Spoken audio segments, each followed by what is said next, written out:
அஸ்ஸலாமு அலைக்கும் வரஹ்மத்துல்லாஹி வபரகாத்துஹு. அன்பார்ந்த அனைத்து உறவுகளுக்கும் இனிய மதிய வணக்கம்.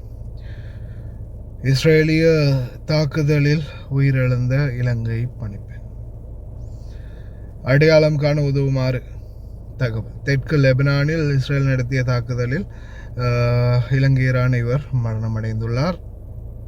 இந்த பெண்ணை அடையாளம் காண உதவுமாறு கேட்டிருக்கிறாங்க இலங்கை வெளிநாட்டு வேலைவாய்ப்பு பணி.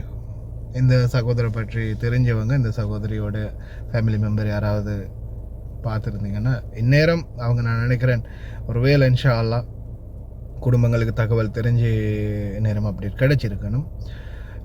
அன்பார்ந்த உறவுகளே, இதில் மிக முக்கியமான ஒரு தகவல் உங்களுக்கு நான் சொல்லணும். அதாவது பார்த்தீங்கன்னா, அக்காமா இல்லாமல் இருக்கிறவங்க தான் நிறைய பேர் இந்த மாதிரி பிரச்சனைகளுக்கு முகம் கொடுக்க வேண்டி வரும். இப்போ ஒரு ஸ்பான்சர்கிட்ட வேலை செய்கிறவங்களாக இருந்தால், ஐடி, பாஸ்போர்ட் இந்த மாதிரி டீட்டெயில்ஸ்கள் இருந்தால் பெரும்பாலும் இந்த மாதிரி பிரச்சனைகள் வாரதில்லை. ஆனால் நிறைய பேர் இந்த அக்காமா இல்லாமல் வெளியில் இருக்கிறீங்க. தயவு செய்து உங்களுடைய ஐடி ப்ரூஃபை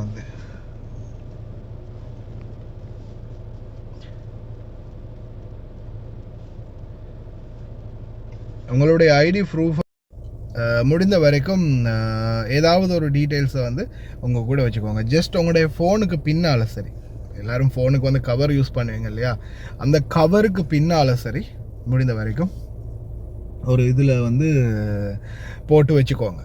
ஏன்னா சில நேரங்களில் உங்களுடைய வீட்டு இலக்கமாவது இருந்தால் தான் ஏதாவது ஒரு எமர்ஜென்சினாலாவது தெரிவிக்க முடியும். ஏன்னா நிறைய பேர் இந்த வெளியில் எந்த ஒரு ப்ரூஃபும் இல்லாமல் இருக்கிறவங்க இந்த மாதிரியான சிக்கல்களுக்கு முகம் கொடுக்க வாய்ப்பு இருக்குது. அதே மாதிரி இந்த மாதிரி நிலைமை இன்னும் யாருக்குமே வரக்கூடாது. அதே மாதிரி இந்த யுத்தம் விரைவில் முடிவடையணும் அப்படின்னு பிரார்த்தனை பண்ணுவோம். இதுதான் நிலைமை. நாளைக்கு நம்ம ஃபோட்டோ கூட, நம்மளுடைய தகவல் கூட, ஏன் இந்த செய்தி சொல்கிற நான் கூட இந்த நிலைமைக்கு ஆளாகலாம்.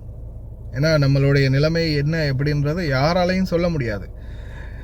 அரபு நாடுகளுடைய நிலைமை, மற்ற நாடுகளுடைய நிலைமை அப்படி தான் போயிட்டுருக்குது, உங்களுக்கே தெரியும். அதனால் முடிந்த வரைக்கும் பாதுகாப்பாக இருங்க. உங்களுடைய தகவல்கள், ஏதாவது ஒரு ஃபேமிலி டீட்டெயில்ஸோ தகவல்களோ உங்களுடைய ஃபோனுக்கு பின்னால் கவருக்குள்ளே சரி வச்சுக்கோங்க. இல்லை உங்களுக்கு தெரிஞ்சவங்கள்ட்ட சரி உங்களுடைய ஃபேமிலி டீட்டெயில்ஸை தயவு செய்து கொடுத்து வைங்க. அது ஏதாவது ஒரு நேரத்தில் உதவலாம். தயவு செய்து கவனமாக இருங்க. பார்க்கலாம் என்ன தான் நடக்குது, இங்கே தான் போய் முடிய போகுதுன்னு பார்க்கலாம். இப்படியே தான் போயிட்டுருக்குது நிலைமை. அக்காமா இல்லாத நண்பர்களுக்கு முடிந்த வரைக்கும் இந்த பதிவை ஷேர் பண்ணுங்கள்.